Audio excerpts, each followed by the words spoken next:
I wonder what Jesus' story must have sounded like to the people in the crowd. No doubt he attracted people from every social status, but his message seemed to have been especially hopeful and empowering to the poor. I wonder what it must have sounded like to them when he began his story with the words, "There was a rich farmer who had a good harvest." I wonder if they felt like I do sometimes, that life just isn't fair. You work and work, you try to do the right thing and find yourself barely able to scrape by, and you feel like maybe you're doing something wrong because the rich only seem to get richer while you can hardly make ends meet. And as Jesus continues with the story, it doesn't seem to get any better. The rich farmer's problem was that his barn wasn't big enough to store all of his bumper crop. We should all have such a problem, shouldn't we? It must be nice, we mutter under our breath. I study our church's finances and find myself worrying over our budget. I stew over the amount in our general fund. I fret over whether or not we'll end the year in black. And I look no more than a mile down the street and a mega church has just completed the expansion of its facilities, creating a 2,200-seat auditorium and doubling its children's space. And I shake my head and mutter under my breath, it must be nice. But as we return to the story along with Jesus' audience, we discover there is a turn of events. Before the man can get around to building a larger barn for all of his grain, thereby ensuring for himself a nice fat retirement pension, he dies. And we all breathe a sigh of relief. You and I and all the dirty, smelly peasants who are scattered throughout Jesus' audience. With a wink and a smile at each other, we thank God that there's justice in this life after all. We all enjoy seeing the powerful being brought down a notch or two, don't we? There's a sort of pleasure in reading in the headlines that yet another rich politician has been indicted for fraud. Or we snicker a bit when we hear that a televangelist has gotten caught with his pants down, both figuratively and literally. In fact, we can turn it into a hobby of ours, following the very rich in the news, watching them teeter precariously with one DUI after another, a disastrous divorce, and eventually their fall from grace, at which point we break into a chorus of "Another one bites the dust." But our refrain is interrupted with a tap on the shoulder, and we look around only to hear God calling us the fool, because we have fallen into the same trap as the rich people. The only difference is we don't have the money. We've got the same mindset as the farmer, but without his money. Let me explain. Sometimes we can get so caught up in planning for the better life that we never get around to experiencing the life with which God has blessed us.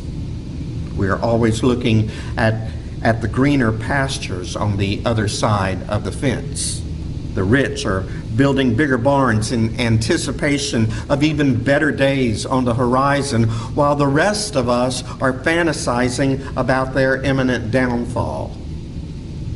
You see, both the rich and the rest of us are focusing on something other than God's everyday blessings of life. We're both missing out. The only difference is one of us has a lot of money and the other doesn't. At church, we can get so caught up in the numbers game, counting the number of people in the pews, hoping for one or two more people than last week, fretting over the people that didn't show up this week, rushing down to the church office to count the offering and praying that it's a good one. And we miss the newcomer who wandered through the doors for the first time. Or we overlook the person who is looking around for someone to chat with following worship. And it doesn't matter if it's a mega church or a family-sized church. If we focus on the numbers, we're missing out on God's blessing of the people that are right in front of our eyes. The peasants in Jesus' audience imagined if they could just own some land, then they would feel blessed. The landowners imagined if they could just have a bumper crop, then they would acknowledge God's blessing. The rich farmers imagined if they could have a large enough barns to store everything, then they would proclaim God's blessings. The family-sized church imagines if we had more people attending, then we would be happy. The medium-sized church imagines if they had a larger financial budget, then they would be happy. The mega church imagines if they had a larger building to fit everyone into it, then they will be happy. Everyone plays the comparison game, and we all find ourselves coming up short. So stop comparing, because we'll never have enough to make us happy. Accumulating more grain, attracting more people to church, or increasing our net worth will never make us satisfied, because there's always something else on the horizon. But sometimes money doesn't represent happiness so much as it represents security, freedom from fear. But guess what?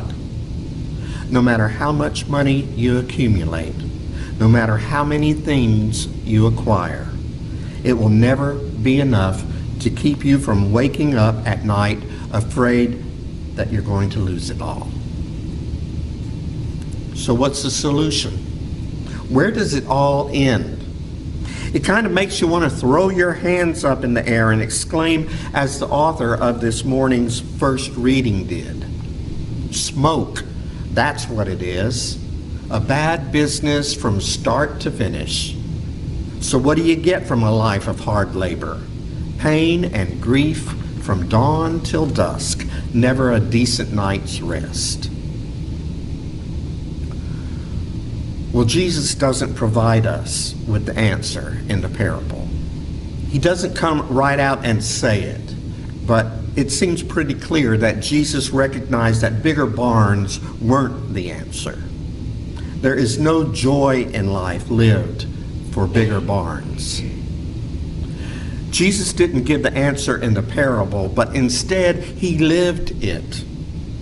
Jesus modeled a life in which compassion ruled his day, not fear. When Jesus saw thousands of hungry people, he didn't build bigger barns to store his grain. He emptied them. He shared what was available, a couple sardine-sized fish and a few dinner rolls, and still there was food left over.